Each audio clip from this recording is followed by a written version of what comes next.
Olá, amigos do Esporte em Debate. Que bom ter você aqui na tela da TV Assembleia, canal 9.2, TVN canal 17 e também na Sky 309.2. Aqui você sabe, o esporte em dimensão maior na sua televisão.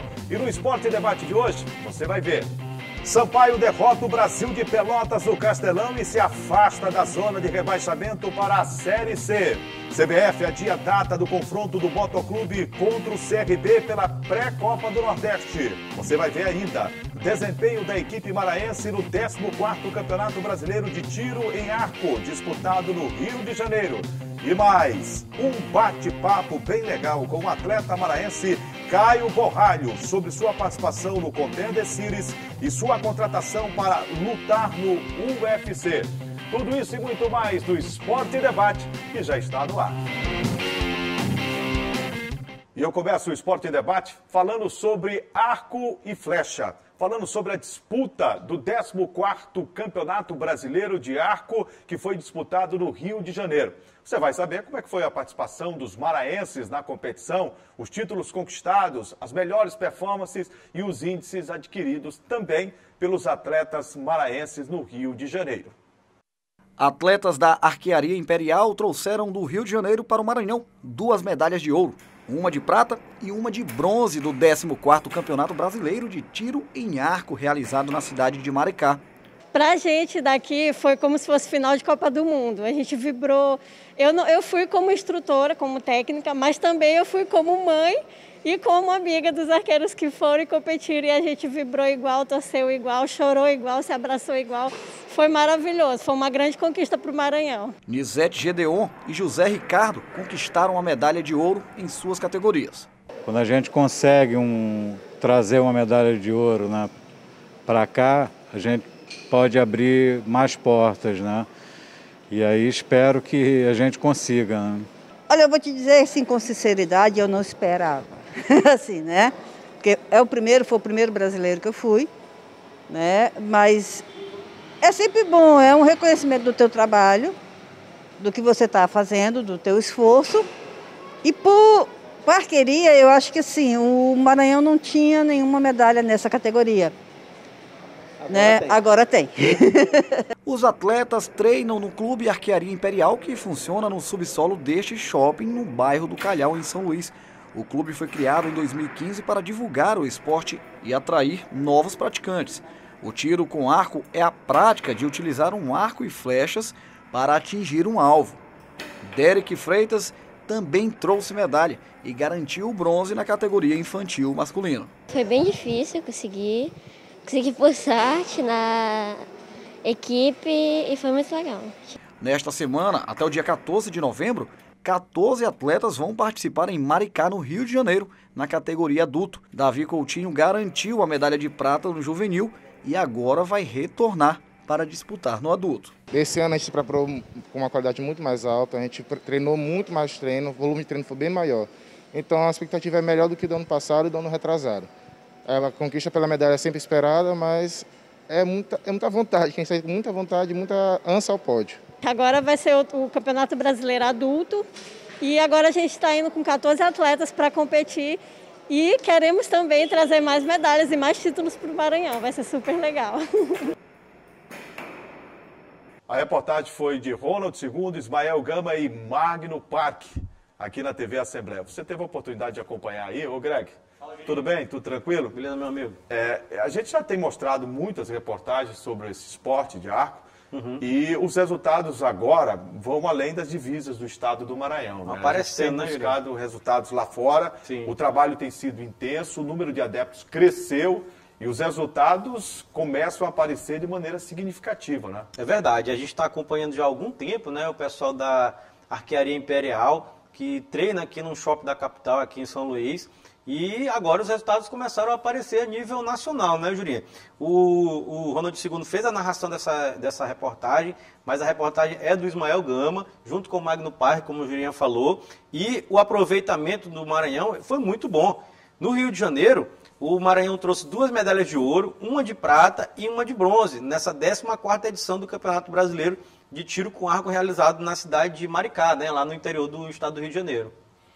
cidade, inclusive, turística, muito interessante, né? Sim. Petrolífica, né? Petrolífica, exato. E aí sim, Jurinha, os atletas, como o Ronald falou na reportagem, estão numa preparação, porque nesta semana, até o dia 14 de novembro, viu, Jurinha? Desta semana até o dia 14 de novembro, outros 14 atletas vão participar, só que agora na categoria adulto, também lá em Maricá, desse campeonato, né? Então, mais uma oportunidade de conquista de medalhas para o Maranhão, né? Tomara que a gente consiga expressivos resultados e continue crescendo, né? O esporte de arco aqui no estado do Maranhão. A gente sempre está dando visibilidade, é um esporte que tem pouca, inclusive, aparição na mídia, infelizmente, né? E a gente mostra aqui no Esporte Debate, esse é o nosso papel, né? Lógico. De mostrar todo o trabalho que acontece em todas as modalidades esportivas. Então a gente até faz aqui o lembrete ao telespectador, ao praticante de esportes, independente da modalidade, né, Greg? Sim. Se quer divulgar, manda pra gente aqui na TV Assembleia, nos procura, né? Que a gente está pronto para divulgar, para fazer uma reportagem, para dar visibilidade à modalidade esportiva no seu bairro, na sua rua, né, no seu município. Para nós é muito interessante, já que nós estamos num processo, inclusive, de expansão pelo interior do estado do Maranhão, né, da TV Assembleia. Isso, exatamente. Nosso objetivo aqui no programa Esporte Debate é justamente esse, né? Divulgar, dar visibilidade a quem não é visto. Né? E, por exemplo, o esporte de tiro com arco é um esporte ainda pouco praticado aqui no Maranhão e tem pouca visibilidade. Então a gente faz esse papel inclusivo, né, de divulgar as conquistas, medalhas e treinamentos. É verdade. Depois do intervalo, uma reportagem especial com o lutador maranhense agora do UFC, Caio Borralho. Segura aí que daqui a pouco a gente volta para contar tudo para você.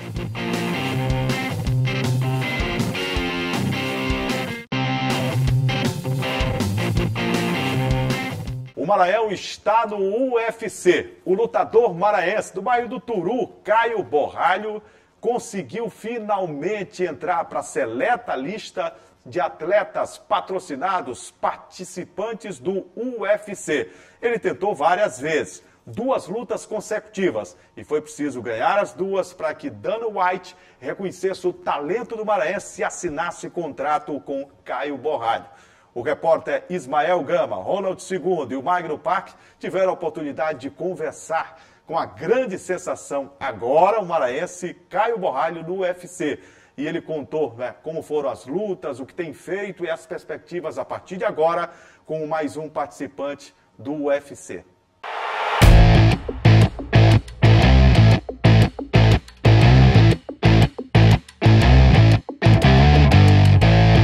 Disciplina, treinamento duro e fé.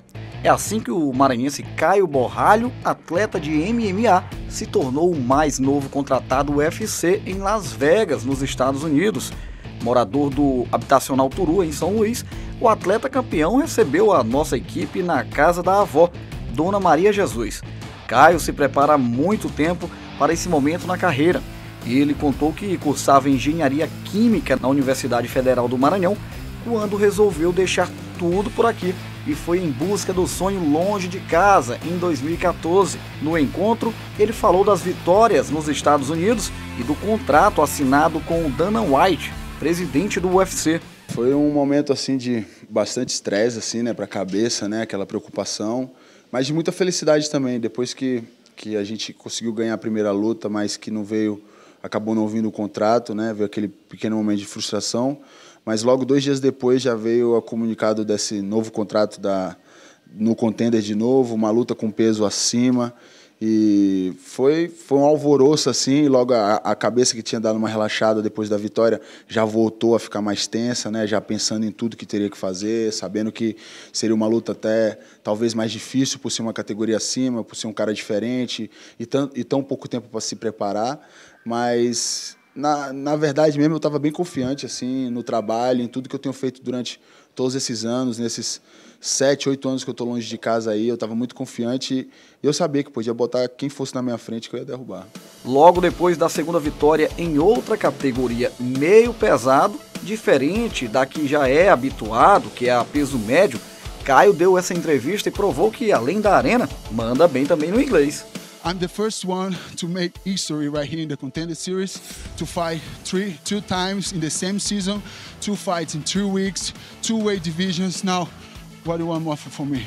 De acordo com a família, Caio sempre treinou pesado para as competições. O pai conta que ele tem esse perfil desde a infância. Desde os 6 anos que o Caio já vem do judô, né? Fazendo judô com o professor Emílio Moreira, né? E aí, durante todo esse tempo, já vivendo na arte marcial, né? Ele quis a arte marcial como um projeto de vida para ele, né? Mas eu nunca pensei assim nele ir para um outro estado, né? Ele querer competir no outro estado, nem muito menos o UFC, né?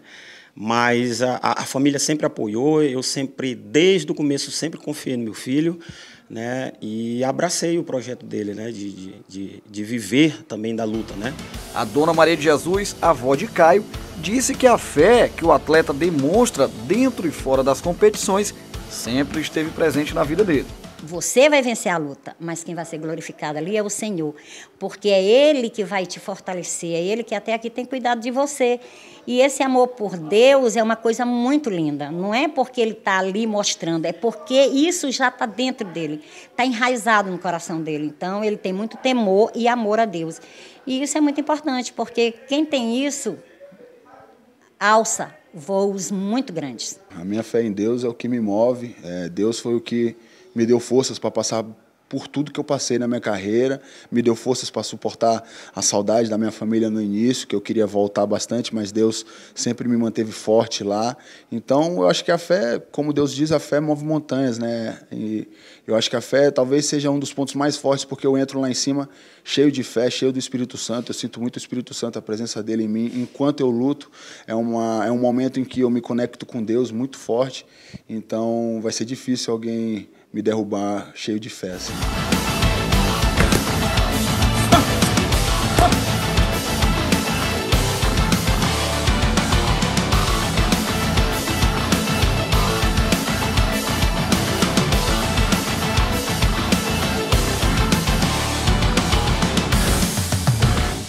Olha só que legal, né, Greg? Que legal, cara. Que a gente massa. vê o Caio Borralho, né? Sim.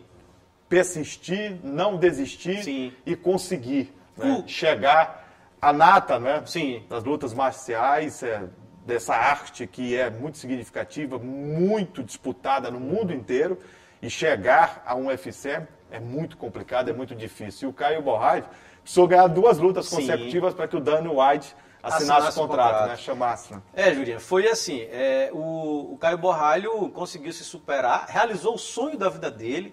A gente já teve a oportunidade aqui no nosso Sport Debate de entrevistar o Caio antes dessa participação dele no Contender Series. Para quem não sabe, nosso telespectador, o Contender Series é o reality show do Dana White, do presidente do UFC, onde ele encontra atletas, lutadores do mundo todo para participar desse Contender Series. É uma busca de novos valores, isso, né, Greg? Para eles vão ter a oportunidade de lutar e convencer o Dana White a serem contratados pelo UFC, que nada mais é do que a maior instituição de luta, organização de luta de MMA do mundo, do planeta Terra. É o sonho de todo lutador participar do UFC e era o sonho do Caio. O Caio conseguiu, teve que enfrentar uma dificuldade muito grande porque ele lutou 2 vezes em categorias diferentes.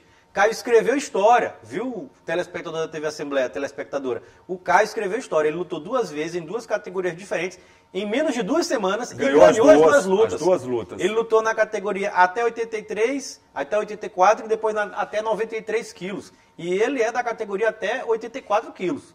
Ou seja, ele escreve o nome na história do esporte. Ele até superou as expectativas, né? Porque, se tratando de 2 categorias diferentes, né? Sim, sim. E sendo que ele é da categoria mais baixa. Então ele teve que ganhar peso, enfrentar um atleta mais pesado e já experiente na categoria, né, acima, é totalmente diferente a luta. E mesmo assim o Caio conseguiu obter essas 2 vitórias. Na primeira, ganhou por pontos. Na segunda, ele convenceu o Dana White, fazendo um nocaute maravilhoso. Ele atropelou o adversário e aí não teve jeito. Ô Greg, é importante a gente citar também, para quem está nos acompanhando aqui no Esporte em Debate, que o Caio Borralho, ao assinar contrato, ele tem, é claro, a visibilidade, que é muito extraordinária do UFC, para quem está no UFC, Ele tem também um contrato que é mensal. Isso, né? um contrato. E o contrato que ele estabelece de acordo com a luta, com do caixa. nível do adversário, Isso, com o nível isso. do cast, para poder ele faturar também. Então é uma carreira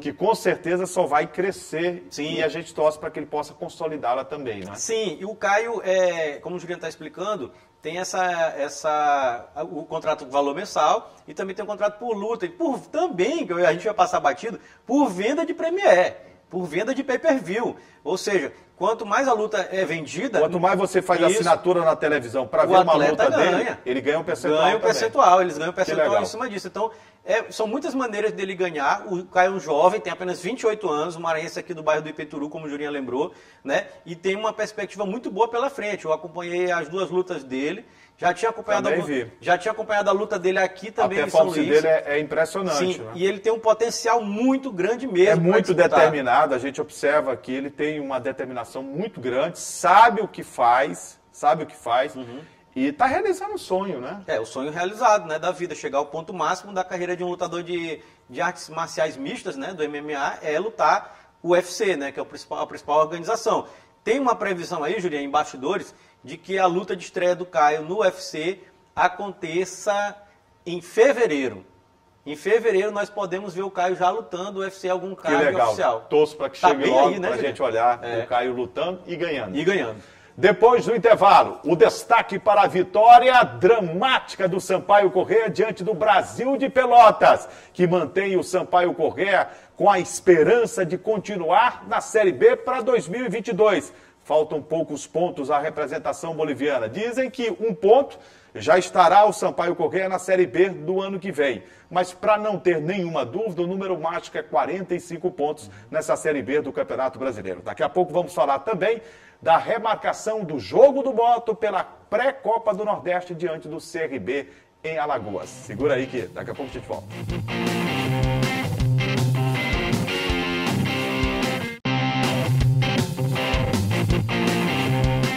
Campeonato Brasileiro da Série B. O Sampaio teve uma partida decisiva diante do Brasil de Pelotas pela 34ª rodada da competição. Faltam 4 rodadas para finalizarmos a Série B do Campeonato Brasileiro. O Sampaio tinha 40 pontos antes da rodada e precisava da vitória a qualquer custo. E ela aconteceu. Dramática para a torcida boliviana. O Sampaio venceu o jogo do Brasil de Pelotas pelo placar de 2-1.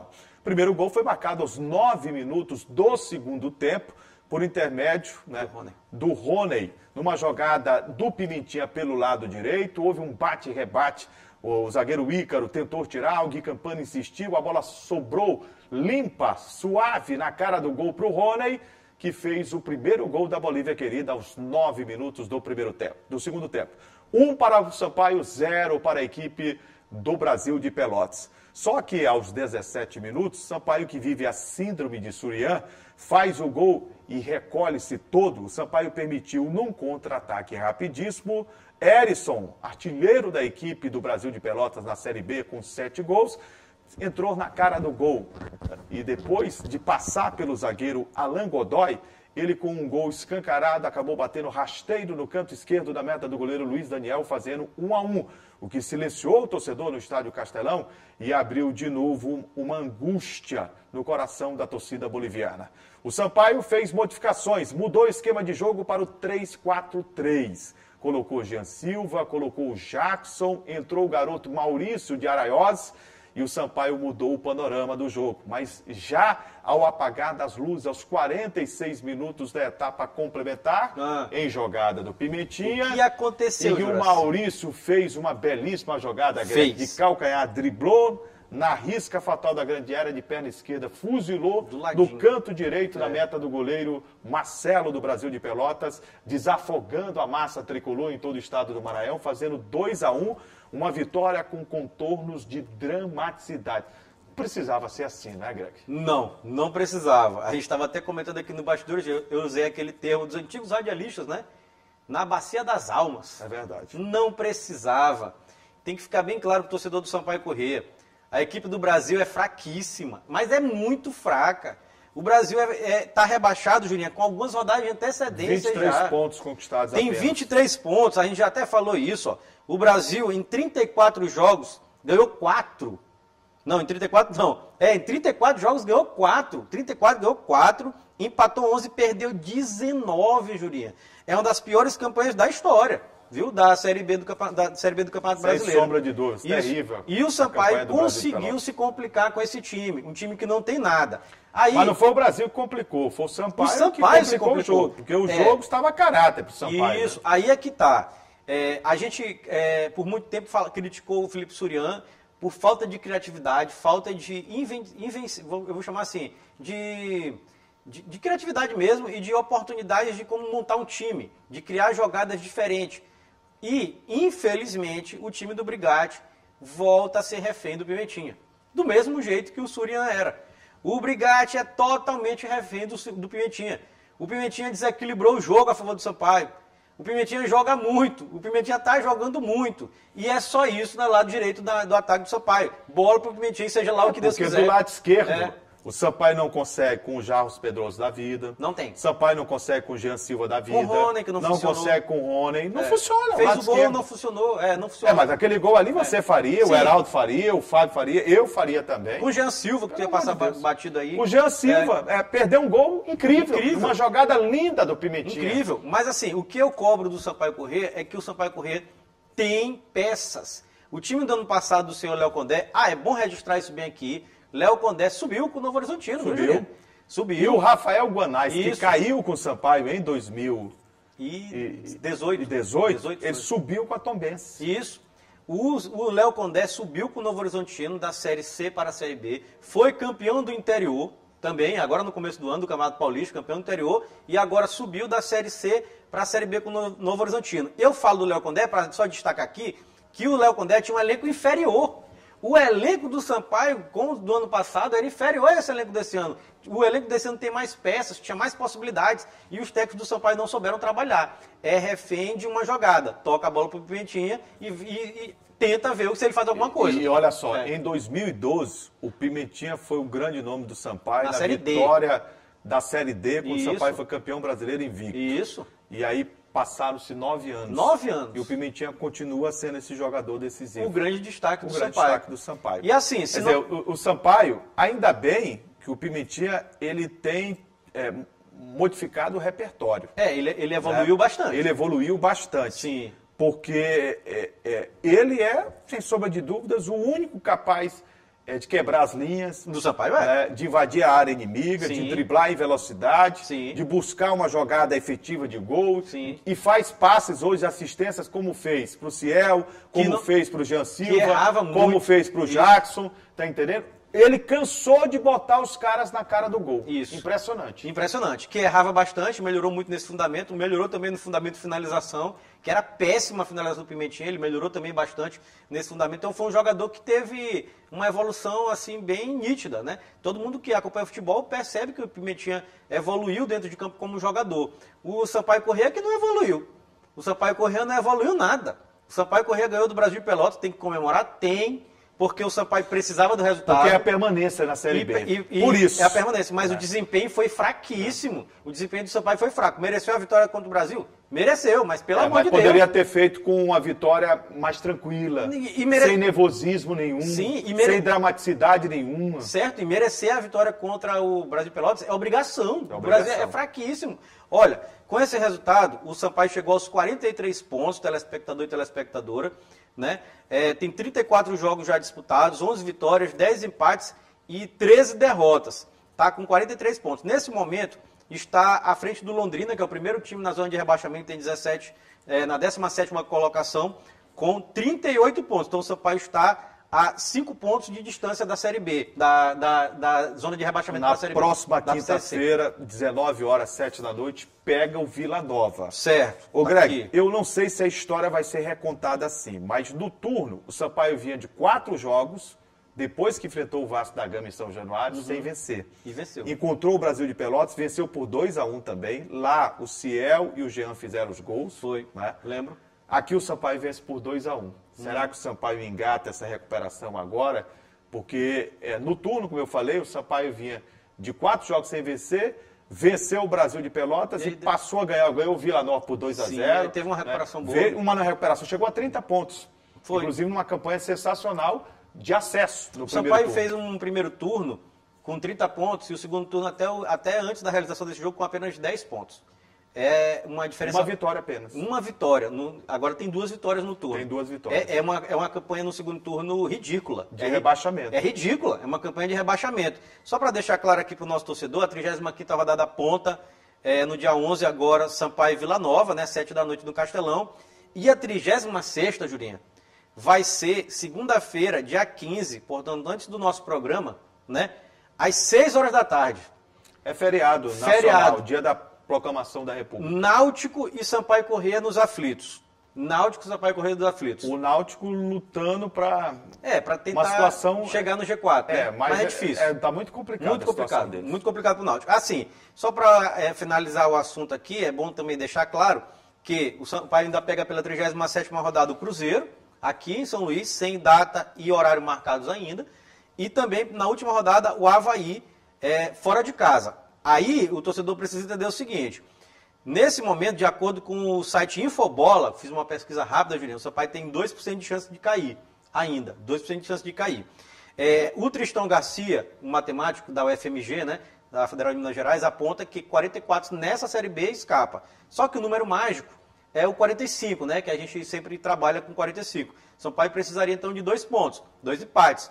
Ou então, uma vitória, que aí resolveria, chegaria ao 46. Ganha o jogo do Vila Nova pra gente não precisar fazer cálculo nenhum. Acabou. Se o Sampaio tem que ganhar o jogo do Vila Nova. Acabou toda a aflição. Agora, tá classificado. com um detalhe, e que sirva de reflexão ao presidente do Sampaio Corrêa, Sérgio Frota, e a todos os presidentes de clubes da primeira divisão do futebol do Maranhão. O quê, rapaz? Mais uma vez, a gente tem visto que o Sampaio contrata, quem resolve são os maranhenses. Verdade. O Maurício, Greg, que fez o gol da vitória, um belíssimo gol, por sinal, ele é de Araiós, tem 22 anos de idade, estava desde o início na Série B dentro do elenco do Sampaio, lá escondido. Subaproveitado. Porque ele não foi visto pelo Felipe Surian. Por que não foi visto? Porque o Felipe Surian, treinador que vem de fora, trouxe o jogador dele. Ele trouxe o jogador dele. E trouxe muito. Trouxe muitos, alguns não disseram o que vieram fazer. E que fique claro. E não deu oportunidade para o garoto. Sim, e que fique claro. Isso aqui eu tenho que fazer reconhecimento ao presidente Sérgio Frota. Trouxe todo mundo que o Felipe Surian pediu. É verdade. Todo mundo. Todo mundo que o Surian pediu. E aí eu dou mérito a César o que é de César, ao Brigatti o que é do Brigatti. O Brigatti deu oportunidade ao garoto. Sim. E foi premiado porque ele fez um gol. Mas não foi um gol qualquer, não. Um gol que pode valer 8 milhões de reais. É a permanência. Um gol de uma permanência na Série B do Campeonato Brasileiro. É verdade. Porque tem matemáticos, você falou do Tristão Garcia, mas alguns matemáticos dizem que 43 pontos também é possível. Mas aí depende de resultado, mas pode ser que escape. Então, é um gol que coloca o Sampaio de vez no jogo. Sim. Porque o Sampaio estava numa queda. Volta ao jogo, né? Porque o Sampaio estava numa draga mesmo. Uma draga terrível. Exatamente. Assim, concordo, fica meu reconhecimento aqui ao Maurício e também o reconhecimento vamos dizer assim, de como o Felipe Surian subutilizou o Maurício totalmente. Ele foi preterido, o Maurício dentro do grupo do Sampaio. O Brigatti botou o Maurício de titular de lateral direito, isso é bom lembrar, no jogo passado contra o CRB. Né? E fora de casa. Ele não comprometeu. Não comprometeu. E agora entrou no segundo tempo, né? E entrou bem e fez o gol da vitória do Sampaio. Só isso. Aí não quero dar oportunidade. O Maranhense serve para a Bélgica, serve para a Itália, serve para a Espanha, para a Tunísia, para a França, Turquia, para o Japão. Para a Turquia, para o Japão. É verdade. E não serve para o Sampaio Corrêa, para o Motoclube, para o Maranhão. É brincadeira. Para Portugal, tá cheio de maranhense lá. Como é que... Isso é um absurdo. Quer dizer, vamos olhar, o Sampaio tem que olhar mais para dentro do estado do Maranhão. Aqui nos 217 municípios nós temos valores, celeiro de craques. Agora, eles vão buscar lá fora e trazem um monte de perna de pau para cá. Entendeu? Como esse Jarro Pedroso. Ave Maria. Como esse o Jean Silva. Diego Cardoso. O que o Pimentinha pensa em fração de segundos, ele não pensa em 8 dias.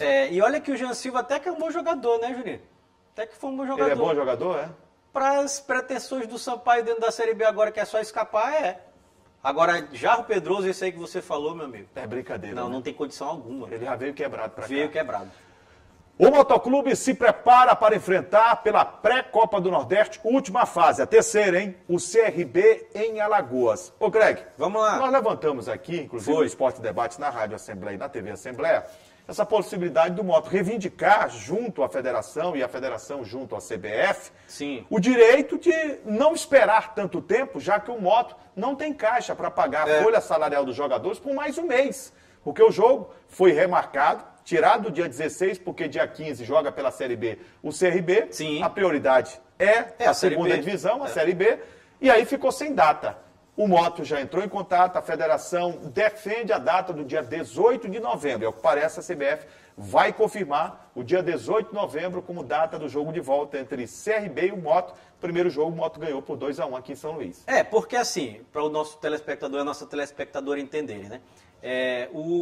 A Série B, em grau de prioridade e importância, ela é mais importante do que a pré-Copa do Nordeste. Sem dúvida, sem dúvida. É lógico. E o CRB está lutando para conseguir entrar no G4. Né? Tem a possibilidade real, né? Então não pode, tu não vai mudar uma data do jogo da Série B por conta da pré-Copa do Nordeste. Claro que a gente, sempre que como é maranhense, vê o lado do Moto, mas aqui a gente tem que ler o lado do futebol, né, Jurinha? Não tem como tu mudar isso aqui. Aí existe a possibilidade... A verdade do futebol é essa. A prioridade, né? Claro. Assim, existe a proposta que o Jurinha falou, que é do jogo que ia ser no dia 16 pular para o dia 18. Que é uma sexta-feira. Que é uma sexta-feira. Mas eu estava apurando aqui, Jurinha, existe outra possibilidade, que é esse jogo ser realizado ou no dia 22 ou 24 de novembro.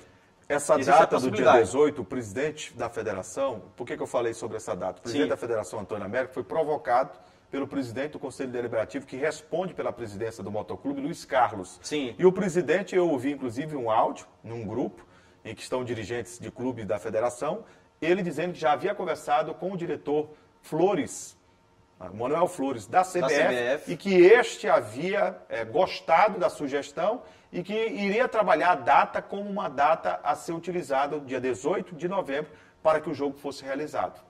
Não, tá certo. Estão trabalhando para que seja mais perto. Eu concordo com isso aqui. Bem melhor. O Moto não pode passar tanto tempo, vai pagar mais um mês com que receita? Exato. E só tem esse jogo para fazer. Não tem mais nada o Moto.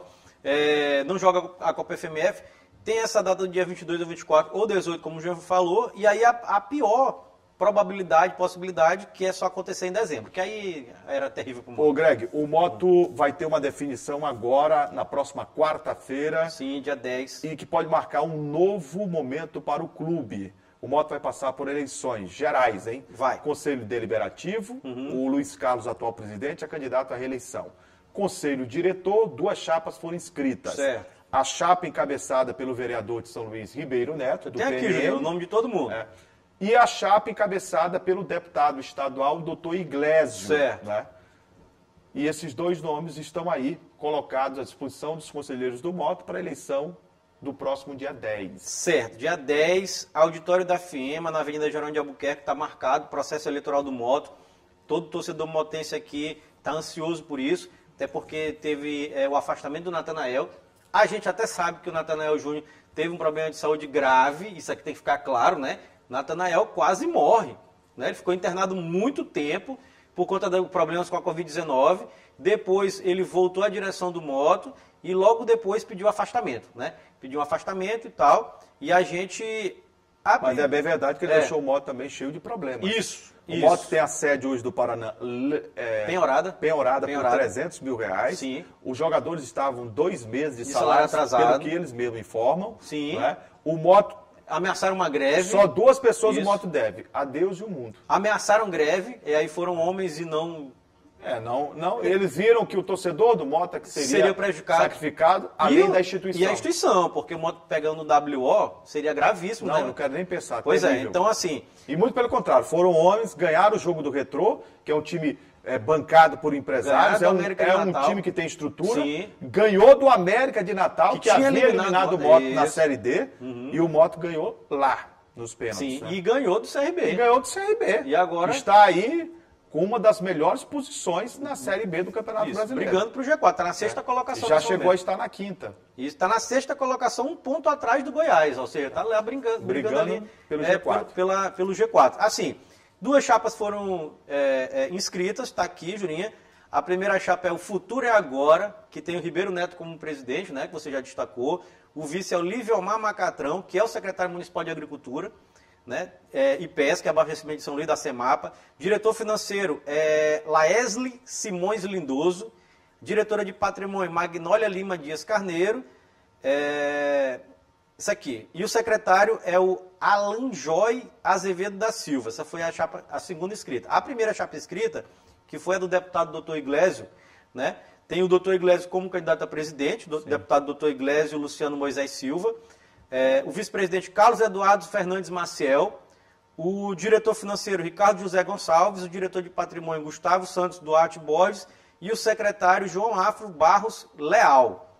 Essas são as duas chapas inscritas até o momento. Eu acho salutar a concorrência. É bom. É bom. Eu acho que os conselheiros devem ouvir as propostas dos dois.